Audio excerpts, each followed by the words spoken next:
morning all. Today is Wednesday the 15th of July, a very cold Wednesday morning. Last week you may recall that we had the story of Jesus sending his disciples out in order to heal the sick and to cleanse their diseases. We also remembered that Jesus had given his disciples the power to cast out demonic spirits. Today we will hear a little bit about their return and Jesus' reaction. However, before I go on to sharing that with you, Ronald Reagan, the former president of the United States, was well known for his humor.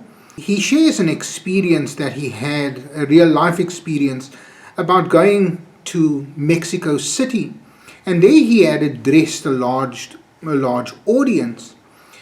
After his address, he was met by a rather lackluster response, rather mediocre, not the applause that he was either accustomed to or expecting. At any rate, he humbly took his seat, and he was followed by a representative of the Mexican community who spoke in Spanish.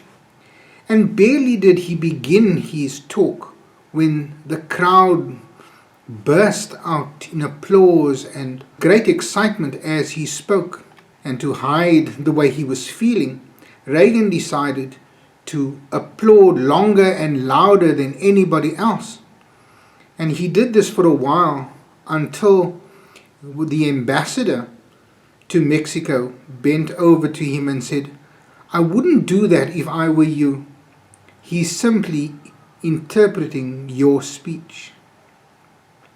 I'm sure Reagan must have felt very foolish, as his ignorance and his pride had got in the way of what was really happening. And I think it's an important way to begin our talk for today. St. Luke, not in Matthew, which is our reading for today, but rather in Luke's Gospel, it describes how the disciples came back and reported to Jesus about their experiences of taking the Gospel out. And today in Matthew chapter 11, verse 25 to 27, we hear Jesus says these words, "I praise you, Father, Lord of heaven and earth, because you have hidden these things from the wise and the learned and revealed them to little children." Although we don't have the direct words or the report itself from the disciples, we are assured that from Jesus' words, the common folk were willing to accept the message that the disciples had come to share with them, but not the leaders, not the learned, the scribes and the Pharisees. They were the ones who were the most difficult to reach. As we look at why the leaders, the Sadducees and the Pharisees, the scribes, were reluctant to change, is because they had a vested interest and which benefited themselves. And so their motive was selfish. It was about their ability to control the community rather than hearing truth or considering the people.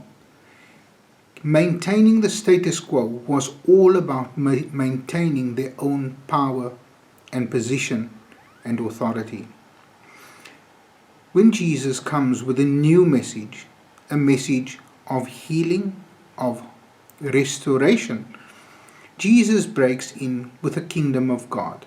He invites people to participate and to come under God's authority, under His authority, and then to view life differently as servants of one another. I like the analogy when Jesus describes them needing to be like children.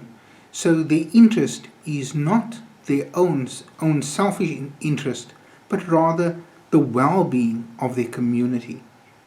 When we have a servant heart and we respond to the needs of the community rather than our own selfishness, it changes how we view one another and our responsibility towards one another.